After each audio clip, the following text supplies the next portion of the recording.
नमस्कार, मी भाऊ तोरसेकर. तुम्ही बघत आहात प्रतिपक्ष.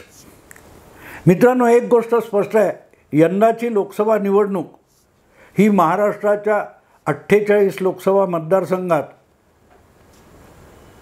अटीतटीची लढत झाल्यासारखी लढवली जाते. पण त्यातलं तुंबळ युद्ध हे पुण्याच्या बारामती मतदारसंघात लढवलं जाते. हे वेगळं सांगण्याची गरज नाही. मी त्याच्यावर एक अख्खा व्हिडिओ केलेला आहे आणि त्यावर मला वाटतं 1-2 व्हिडिओ केलेत. त्यामध्ये अजितदादांच्या विरोधात जवळजवळ सगळं पवार परिवार, पवार कुटुंब मैदानात उतरले.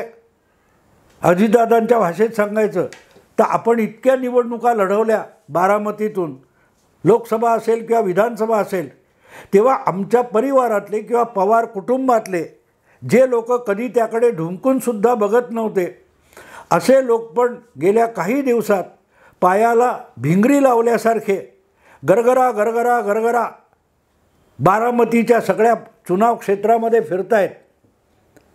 आणि त्याबद्दल उघडपणे अजितदादांनी नाराजी व्यक्त केली आहे. आपल्या परिवाराविषयी नाराजी व्यक्त केली आहे. जी भावंड कधी आपल्या निवडणुकीत विचारपूस करायलासुद्धा आली नाहीत, अर्थात गरजही नव्हती, आलीही नाहीत, पण तीच लोक, आपल्या कुटुंबातली लोक आज आपल्यालाच पराभूत करण्यासाठी काकांच्या आणि सुप्रियाच्या बाजूने फिरत आहेत. याबद्दल अजितदादांनी नाराजी व्यक्त केली तर ते गैरलागू नाही आहे, गैरलागू नाही आहे. पण हे सगळं करताना मी अजितदादांची वक्तव्य जाणीवपूर्वक आणि बारकाईने ऐकत असतो. त्यातून काही सापडतं का हे शोधत असतो. अजितदादांच्या ज्या मुलाखती किंवा भाषणं होतात त्यावर माझं बारीक लक्ष आहे. आपल्या तोंडून एकही वावगा शब्द जाऊ नये, अपशब्द जाऊ नये, याची काळजी संयमी वृत्तीने अजितदादा घेतात. पण तो त्यांचा स्वभाव नाही आहे आणि त्यामुळे स्वतःला आवरणं त्यांना दिवसेदिवस कठीण होत चाललेलं आहे. पण तरीही कितीही दबून राहिला तरी माणसाचा स्वभाव हा कुठून ना कुठून फुगा फुटल्यावर बाहेर हवा यावी तसा येत राहतो. आणि तसाच अजितदादांच्या वक्तव्यातून अनेक सूचक इशारे मिळत असतात. ते अर्थात आपल्या विरोधकांना इशारे त्यांनी द्यावेत, यात काय फरक पडत नाही. पण पहिल्यांदा मला असं वाटलं की अजितदादा आपल्या पक्षाच्याच आपल्याकडून अनेक फायदे उकळलेल्यांनासुद्धा आणि आज आपल्या काकांबरोबर गेलेत त्यांना अजितदादा काही सूचक इशारे देत आहेत असं मला वाटतं. आणि त्याचबरोबर किंवा त्यापेक्षाही गंभीर असा इशारा अजितदादांनी आपल्या परिवारातल्या आप्त स्वकीयांना दिला आहे, हे विसरू नका. मला वाटतं मुंबई तक नावाचं इंडिया टुडे आजतकवाल्यांचं एक यूट्यूब चॅनेल आहे. त्या यूट्यूब चॅनेलवर अजितदादांची आणि शरद पवार अशा दोघांच्या मुलाखती साहिल जोशी आणि राजदीप सरदेसाई यांनी घेतल्या आणि त्या मी बघत होतो. त्यातला एक छोटासा भाग त्यांनी टाकलेला माझ्या लक्षात आला, मी वाचला, ऐकला. नेहमीप्रमाणे शरद पवारांनी आपल्या गोलमाल राजकारणाला वैचारिक मुलामा रंगरंगोटी करायचा प्रयत्न केला की जे भाजपच्या विचारधारेबरोबर गेलेले आहेत त्यांना आता परत सोबत घेण्याचा विषय येत नाही वगैरे वगैरे. असली थापेबाजी शरद पवारांनी राजरोसपणे केलेली आहे की आत्ता तुम्ही विरोधात लढताय वगैरे सगळं ठीक आहे, पण परत कधी पुढे कुटुंबातलं माणसं एकत्र यावीत म्हणून तुम्ही दारं उघडी ठेवलीत का, दारं किलकिली ठेवलीत का, असं राजदीप सरदेसाई आणि साहिल जोशी यांनी शरद पवारांना विचारलं. तेव्हा त्यांनी सांगितलं भाजपबरोबर गेलेत, ज्यांनी आपल्या विचारधारेशी काय तो हे केले, फारकत घेतलेली आहे, त्यांना परत घेण्याचा आणि त्यांच्यासोबत जाण्याचा विषयच येत नाही, अशी एक निर्वाणीची भाषा शरद पवारांनी करून टाकली. पण याला खोटं का म्हणायचं, याला थापेबाजी का म्हणायचं? तर अवघ्या 2 दिवसापूर्वी याच शरद पवारांनी विजयसिंह मोहिते पाटील जे सोलापूर जिल्ह्याचे फार ताकदवान नेते राष्ट्रवादीचे मानले गेले, शरद पवारांचे अत्यंत जवळचे सहकारी आजपर्यंत मानले गेले होते, ते गेल्या 5-6 वर्षापासून किंवा अधिक काळ भाजपसोबत गेलेले आहेत, नाही भाजपमध्येच गेलेले आहेत होते. त्यांचे चिरंजीव हे रणजित सिंग मला वाटते ते राष्ट्रवादी पक्षामध्ये आले, परत शरद पवारांच्या राष्ट्रवादी पक्षात आले. त्यांचं बाहू पसरून शरद पवारांनी स्वागत केलं. त्यासाठी शरद पवार स्वतः माळशिरसला जाऊन आले. मग मधली 5 वर्ष जे विजयसिंह मोहिते पाटील हा परिवार भाजपमध्ये नांदला, त्याला परत घेताना आपली विचारधारा कुठल्या फ्लशची नळी ओढून किंवा साखळी ओढून शरद पवारांनी विचारधारा ही गटारात सोडून दिली होती. अजितदादा तर अजून वर्षभर झालं नाही भाजपसोबत गेलेत, पण विजयसिंह मोहिते पाटील आणि त्यांचा परिवार 5 वर्षापेक्षा अधिक काळ थेट भाजप नावाच्या पक्षात गेला होता. अजितदादा फक्त भाजपच्या सोबत गेलेले आहेत. तर तेव्हा विचारधारेचा अवडंबर जे शरद पवार माजवतात, तेच शरद पवार तुमच्या विजयसिंह मोहिते पाटील आणि त्यांच्या मुलांना आपल्या पक्षाच्या सोबत कसे काय घेऊ शकतात. सांगायचा मुद्दा असा की गंगा गये गंगादास, जमना गये जमनादास, काल बोललो ते विसरून जा आज नवं, हा शरद पवारांचा खाक्या आहे. धादांत खोटं बोलणं, धडधडीत खोटं बोलणं आणि खोटं वागणं हेच शरद पवारांच्या एकूण राजकारणाचं सूत्र राहिलेलं आहे. त्यामुळे आज ते कितीही म्हणत असतील की भाजपबरोबर गेलेल्यांबरोबर कुठलंही काही होऊ शकत नाही, ते शरद पवार उद्या अजितदादांबरोबर गेले तर नवल मानायचं कारण नाही. देवेगौडांसारखं नाटक शरद पवारही त्यापेक्षा अधिक अप्रतिम करू शकतात. भाजपबरोबर आपला मुलगा गेला म्हणून रोज डोळे पुसणारे देवेगौडा नंतर मुलाचं मुख्यमंत्रीपद टिकून राहावं म्हणून अडवाणी आणि वाजपेयींच्या पायऱ्या झिजवत होते. शरद पवार त्यापेक्षा तसूभर वेगळे नाहीत. सांगायचा मुद्दा असा की ज्या वेळेला विजयसिंह मोहिते पाटील यांनी भाजपत जाण्याचा विचार केला आणि पाऊल टाकलं, तेव्हा हेच शरद पवार म्हणाले होते, अर्ध्या चड्डीत जाणार का वगैरे. आठवतं तुम्हाला? शरद पवार विसरले असेल. आमच्यासारख्या हलकटांना शरद पवारांची सगळी वक्तव्य लक्षात राहतात. शरद पवारांना काय ते विसरून जातात. काल बोललो काय कोणाला माहिती. आजचा पवार बघा, तुम्ही माझं काय बघितलंय, हा गडी थांबायचा नाही असं जेव्हा शरद पवार म्हणतात, तेव्हा हा गडी खोटं बोलायचा थांबणार नाही असं त्यांना म्हणायचं असतं. असो, तर त्यामुळे आपण आता परत अजितबरोबर तडजोड करणार नाही.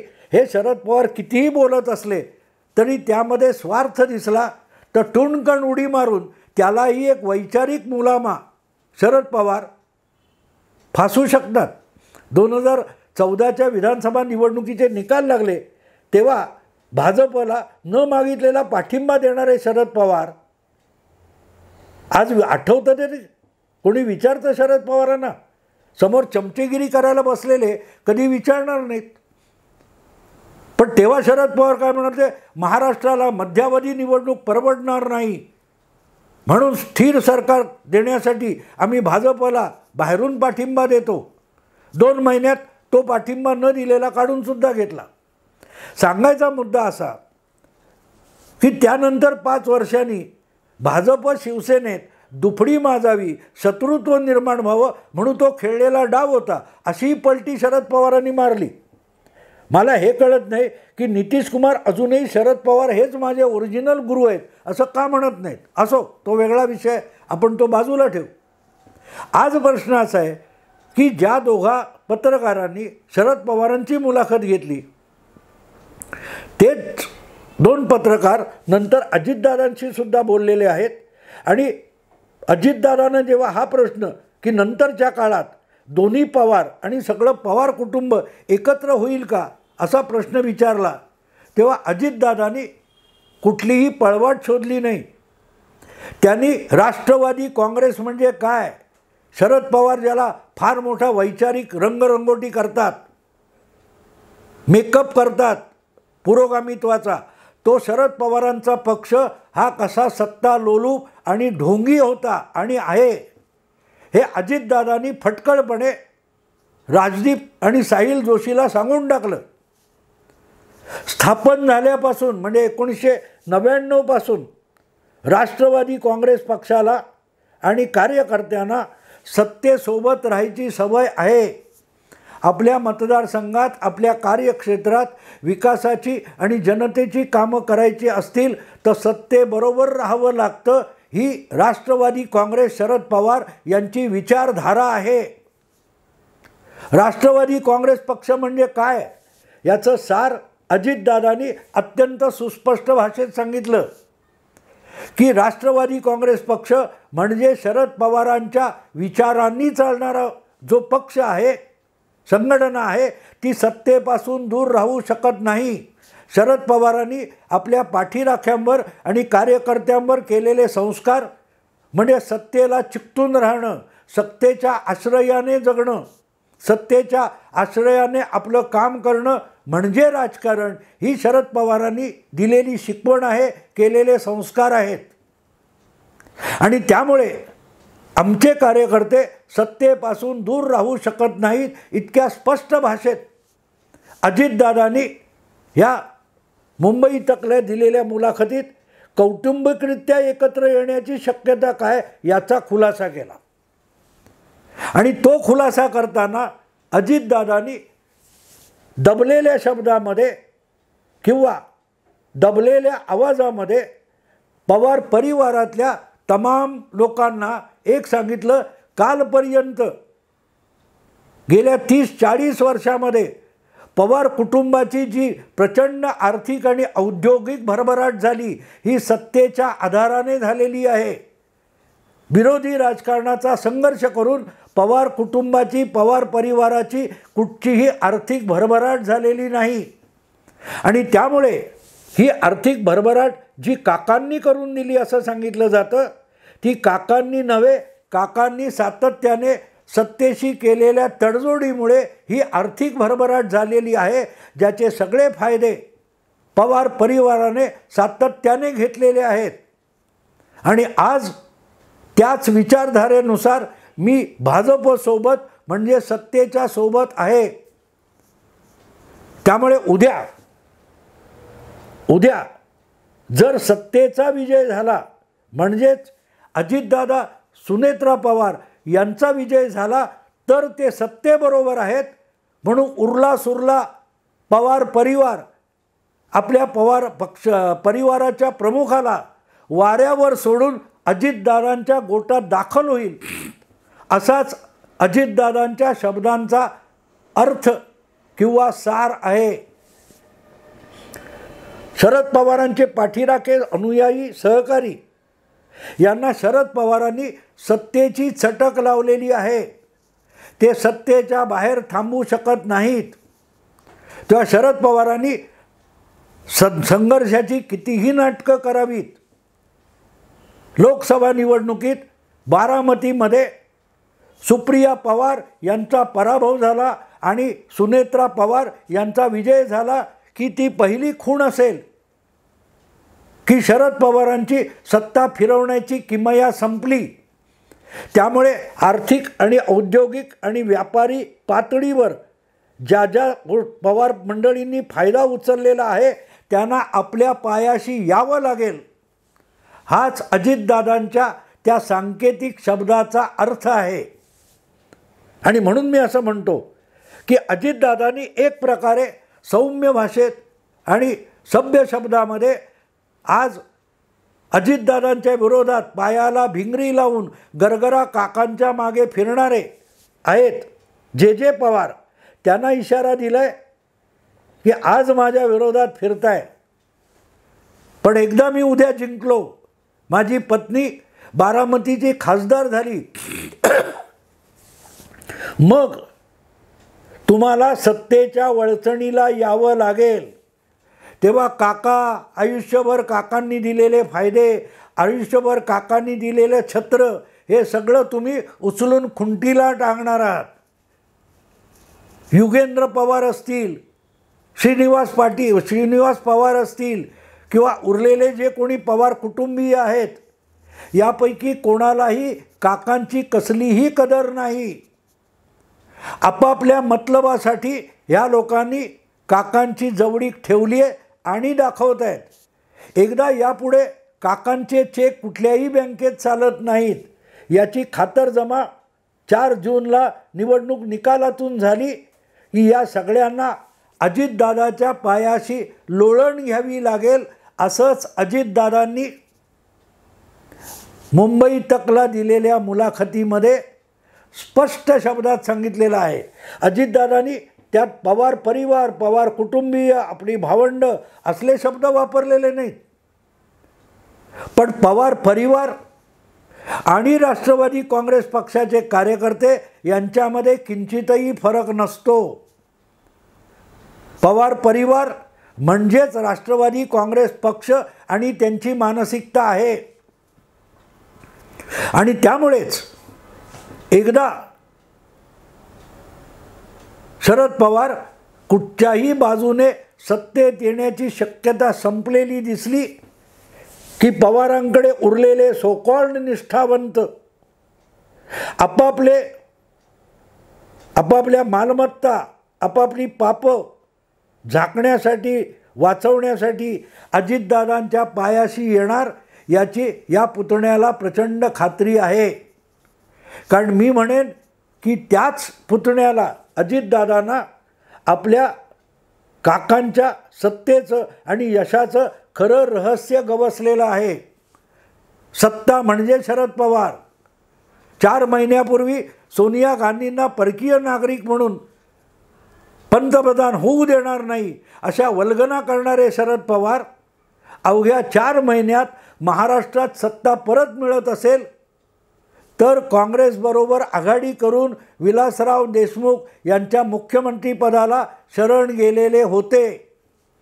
जर खुद्द काका एका राज्यातल्या अर्ध्या सत्तेसाठी एवढं लोटांगण घालत असतील तर आज त्या काकांची कदर करून पायाला भिंगरी लावून फिरणारे जे पवार परिवार सदस्य आहेत त्यांनासुद्धा निवडणूक निकाल आमच्या बाजूने लागल्यानंतर रांगत रांगत गुडघे टेकत दाती तृण धरून अजितदादा पवारांकडे यावं लागेल.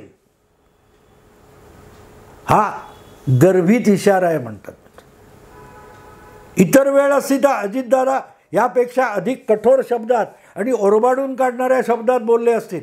पण मी यापूर्वीच सांगितले, अजितदादा गेले 8-10 महिने देवेंद्र फडणवीस आणि एकनाथ शिंदे या सौम्य स्वभावाच्या सहकाऱ्यांसोबत राजकारण करतायत आणि त्यांच्याकडून चांगले गुण उचलत आहेत. रक्तबंबाळ करणारं बोलू नये, पण घुसमटून टाकणारी कृती करावी. हा फडणवीस आणि एकनाथ शिंदे यांच्या राजकारणाचा गाभा आहे. अजितदादा तो शिकतायत आणि म्हणून गेल्या काही महिन्यात त्यांच्यावर जो चौफेर हल्ला होतोय त्यानंतर देखील डिवचले जाऊन काहीतरी भडक प्रतिक्रिया देण्याचा प्रसंग आला तरी अजितदादांनी तो सहजगत्या टाळलेला आहे, झटकून टाकलेला आहे. आणि त्याचा अतिशय सुंदर उदाहरण म्हणूनच मुंबई तकला दिलेल्या मुलाखतीकडे मी बघतो. ज्या प्रकारे परिवाराविषयी विचारलेला प्रश्न आहे त्याला राष्ट्रवादी काँग्रेस पक्षाची आयडिओलॉजी किंवा वैचारिक बाजू ठरवून अजितदादांनी उत्तर दिलं. ते जितक्या लवकर पवार परिवारातल्या पायाला भिंगऱ्या लावलेल्यांना कळेल तितकं त्यांचं कमी नुकसान होईल. कारण अजितदादा हा त्यांच्याच कुटुंबातला एक पुरुष आहे. त्याचं हळवं आणि सौम्य रूप जगाने बघितलेलं नसलं तरी परिवाराने बघितलं आहे. जगाने फटकळ आणि रौद्र रूप धारण करणारा अजितदादा बघितला आहे, अनुभवला आहे. पण तोच अजितदादा सौम्य झाला आणि मित्र झाला तर त्याच्यावर विश्वास टाकता येतो हे विजयबापू शिवतारेंनी दाखवून दिलं आहे. आणि अशा घरातल्यांसाठी सौम्य शब्दात संयमी असलेल्या अजितदादाला